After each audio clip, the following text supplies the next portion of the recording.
Hello student. तो आप सभी लोगों का हम स्वागत करते हैं अपने इस राजन क्लासेस चैनल पे। तो यदि आप हमारे इस चैनल पे नए हैं तो प्लीज़ चैनल को सब्सक्राइब कर लीजिए और साथ ही बेल आइकन को ज़रूर दबा लें ताकि आने वाली हर वीडियो की नोटिफिकेशन आपको हमेशा मिलती रहे। Welcome student. तो चलिए भाई, आज के इस वीडियो में हम आप सभी लोगों का स्वागत करते हैं अपने इस राजन क्लासेस चैनल पे। तो आज के इस वीडियो में हम आपको बहुत ही इंपॉर्टेंट टॉपिक बताने वाले हैं जो कि हिंदी से रिलेटेड है। ठीक है, किससे रिलेटेड है? हिंदी से रिलेटेड है। तो आपको पता है कि टाइम टेबल तो आपका निकल चुका है, तो अब आपको एक एक दिन करके उल्टी गिनती गिनना स्टार्ट कर देना पड़ेगा। ठीक है, और आपको पता है कि आपका 24 अप्रैल को पेपर है हिंदी का। तो हम हिंदी को पहले टारगेट करते हैं, उसके बाद इसके साथ साथ बाकी फिजिक्स है आपका, केमिस्ट्री है आपका, मैथ है आपका, इंग्लिश है आपका, इसका भी तैयारी हम एकदम बिल्कुल कराते रहेंगे। ठीक है, तो चलिए, अगर आप इस हमारे चैनल पर नए हैं तो प्लीज़ चैनल को सब्सक्राइब कर लीजिए और फटाफट वीडियो को शेयर कर दीजिए। स्टार्ट करते हैं आज एक ताबकतोड़ क्वेश्चन के साथ। तो ये क्वेश्चन आपको देगा लगभग अच्छा खासा नंबर। ठीक है, तो क्वेश्चन को जरा ध्यान समझिएगा। ये बोला जा रहा है, रश्मि रथी खंडकाव्य के आधार पर कर्ण के चरित्र पर प्रकाश डालिए। अब चरित्र पे प्रकाश डालने का मतलब ये नहीं है कि लाइट लेकर प्रकाश डालने लगे आप लोग। ठीक है, तो ऐसा कुछ नहीं करना है भाई, ध्यान दीजिएगा। तो यहाँ पे उनका चरित्र चित्रण लिखना है, किसका? कर्ण का।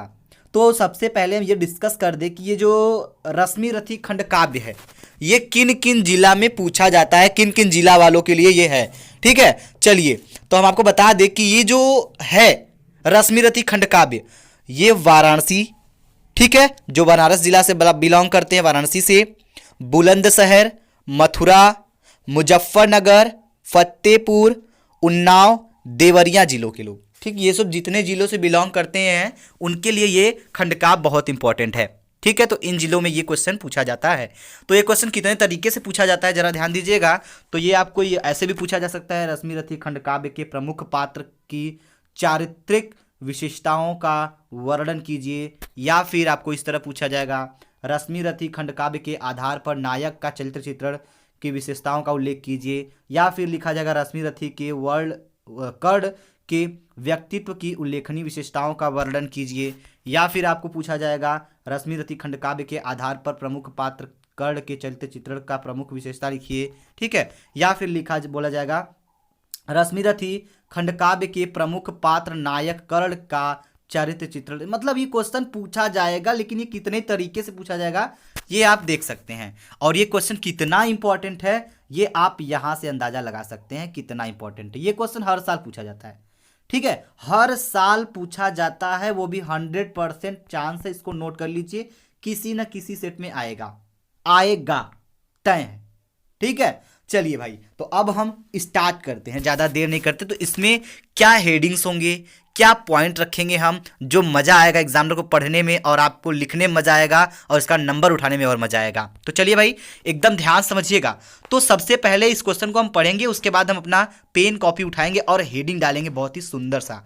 क्या हेडिंग डालेंगे, लिखेंगे, देखिए ये लिखा गया ना, प्रस्तुत खंडकाव्य रश्मि रथी के आधार पर कर्ण के चरित्र की विशेषता निम्नलिखित है।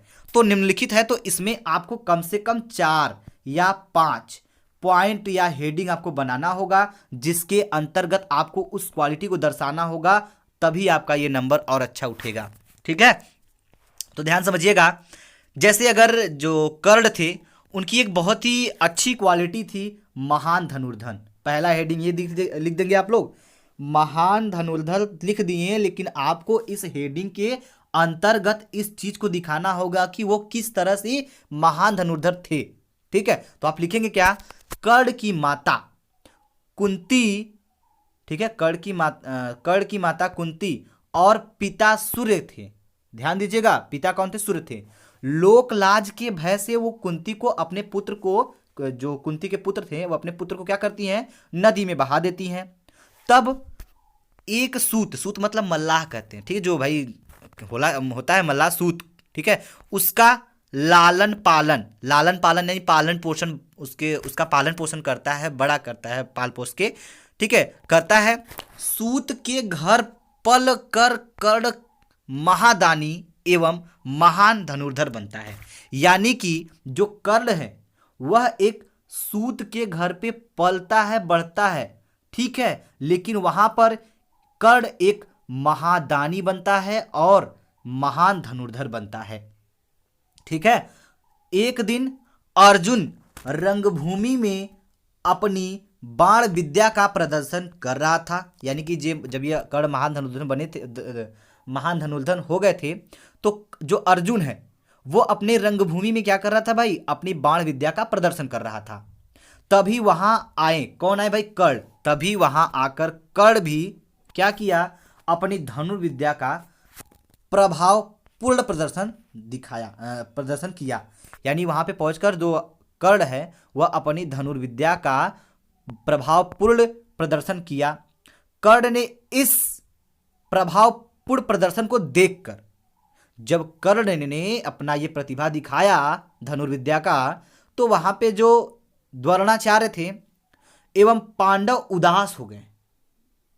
भाई इतना बड़ा धनुर्धर कौन है, तो सब क्या हो गए, उदास हो गए, वहीं पे अपना प्रदर्शन दिखाया। इस प्रकार उन्हें पता चला कि वो महान धनुर्धर थे। आगे बात करेंगे, अगला हेडिंग क्या होगा, ध्यान दीजिएगा। तो अगला हेडिंग ध्यान दीजिए, अगला हेडिंग हम डालने से पहले थोड़ा सा क्लियर कर दें। आगे बोला जा रहा है कि क्या है, बोला जा रहा है सूत पुत्र कहलाया, यानी वहां पे पला बढ़ा इसलिए उसे सूत पुत्र कहते हैं, ठीक है। और इसी कारण उसे पग पग पर अपमान का घूंट पीना पड़ा, यानी कि वह सूत के घर पला बढ़ा था, इसीलिए उसे पग पग पर, कदम कदम पर अपमान का घूंट पीना पड़ रहा था। शास्त्र विद्या प्रदर्शन के समय प्रदर्शन स्थल पर उपस्थित होकर वह अर्जुन को ललकारता है, यानी कि वहां पे जो प्रदर्शन का स्थल है वहां पर उपस्थित होकर वह अर्जुन को ललकारता है। क्या ललकारता है, तो सब स्तब्ध रह जाते हैं। यहां पर कर्ण को कृपाचार्य की कूटनीतियों का शिकार होना पड़ता है। द्रौपदी स्वयंवर में भी उसे अपमानित होना पड़ा, यानी कि जो कर्ण है उसे अपमानित होना पड़ा, ठीक है। जो द्रौपदी है वह स्वयंवर में भी उसको अपमानित की, किसको, कर्ण को, ठीक है। तो ये सब उनकी कहानी थी, लेकिन वो था ही बहुत बड़ा धनुर्धर था।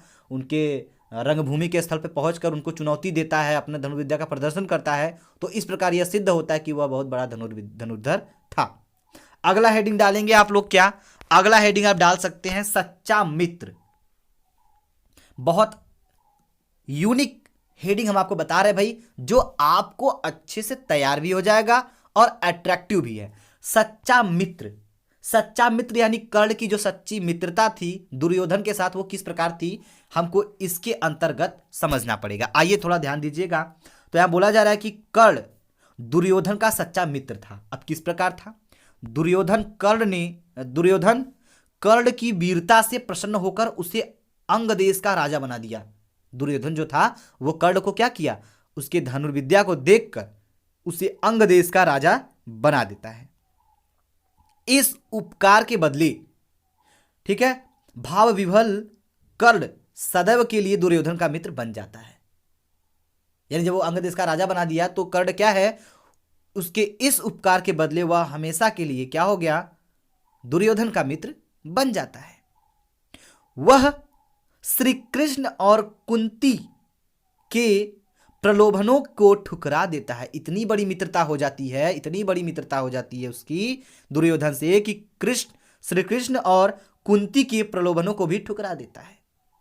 वह श्री कृष्ण से कहता है कि मुझे स्नेह और सम्मान दुर्योधन ने दिया है, यानी भाई उसे इज्जत दी, उसे अंगदेश का राजा बनाया, उसका सच्चा मित्र बना। तो वही कर्ण कह रहा है कि श्री कृष्ण से कर्ण कहता है कि मुझे स्नेह और सम्मान दुर्योधन से ही मिला है, या फिर दुर्योधन ने हमें दिया है। अतः मेरा रोम रोम दुर्योधन का ऋणी है, यानी मेरा रोम रोम क्या है, इस दुर्योधन का कर्जदार है, ऋणी है। वह तो सब कुछ दुर्योधन पर न्यौछावर करने को तत्पर है, तैयार है, ठीक है, कौन, कर्ण।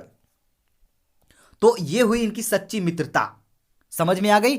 अब आपको यह भी समझ में आ गया होगा कि इसमें कर्ण और दुर्योधन की सच्ची मित्रता कहां दिखी है, ठीक है, दिख रहा है ना, उसको अंग देश का राजा बना देता है, तो उसकी रोम रोम उसकी रेडी हो जाती है, उसकी मित्रता और बढ़ जाती है। तो यही हो गई इसकी सच्ची मित्रता। ठीक है, चलिए वेरी गुड भाई। अगला हेडिंग आप डालेंगे गुरु भक्त। अब कर्ण गुरु भक्त कैसे थे आपको इसके अंतर्गत दिखाना होगा। चलिए तो समझिएगा ध्यान से। ठीक है, तो आप लिखेंगे, क्या लिखेंगे, कर्ण सच्चा गुरु भक्त है। किस प्रकार है, वह अपने गुरु के प्रति विनयी एवं श्रद्धालु है। एक दिन परशुराम कर्ण की जंघा पर सिर रखकर सोए हुए थे।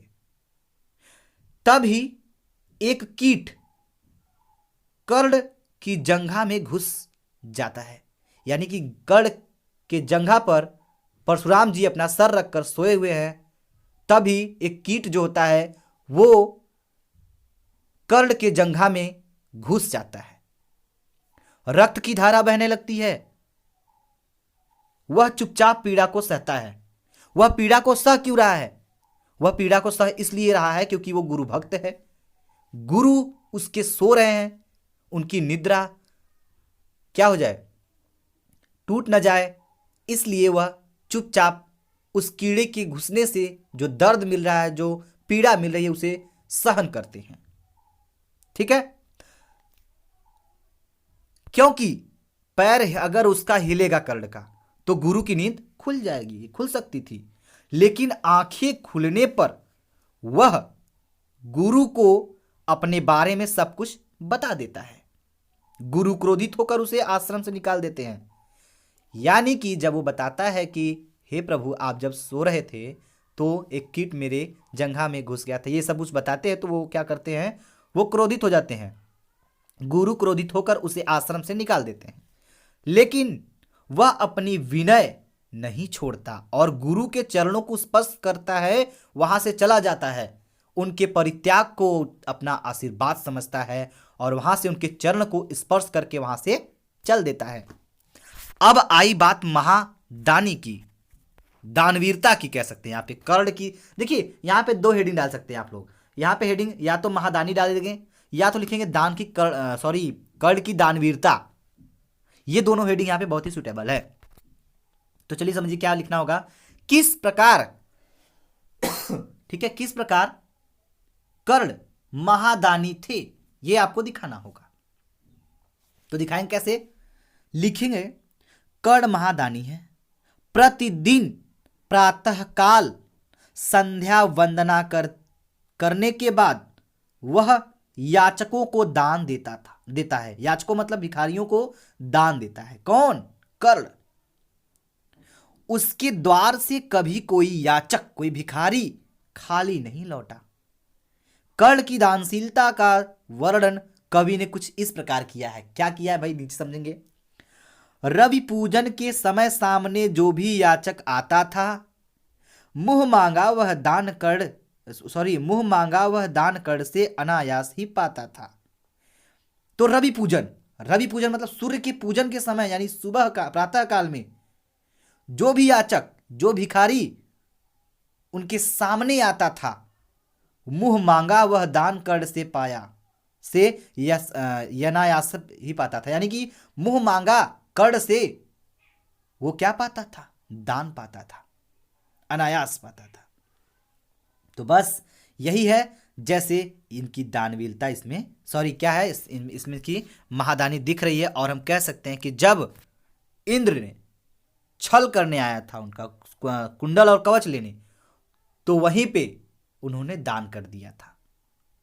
वो अपने कवच कुंडल को दान किया था उस इंद्र को, क्योंकि जब तक उनके पास कुंडल और कवच था तब तक उन्हें कुछ नहीं हो सकता था, वो अमर थे, इसीलिए वो कवच और कुंडल दान में इंद्र को दे देते हैं। ठीक है, चलिए अब हम आगे बढ़ेंगे। ये तो हो गया महादानी। तो हम उम्मीद करेंगे आपको ये महादानी और समझ में आया होगा। ठीक है, चलिए तो अब हम आगे इधर देख लेते हैं। ये जितना हेडिंग हमने आपको बताया तो आप इसको नोट कर लीजिए। ठीक है, और आपको ये वीडियो समझ में आता है तो प्लीज़ वीडियो को लाइक करिएगा, शेयर करिएगा और हमें कमेंट बॉक्स में कमेंट करके ज़रूर बताइएगा। हम आपको हर सब्जेक्ट से रिलेटेड वीडियो देते रहेंगे। ठीक है, तो वीडियो को ज़्यादा से ज़्यादा शेयर करिएगा। ठीक है। Thank you very much. जय हिंद, जय भारत।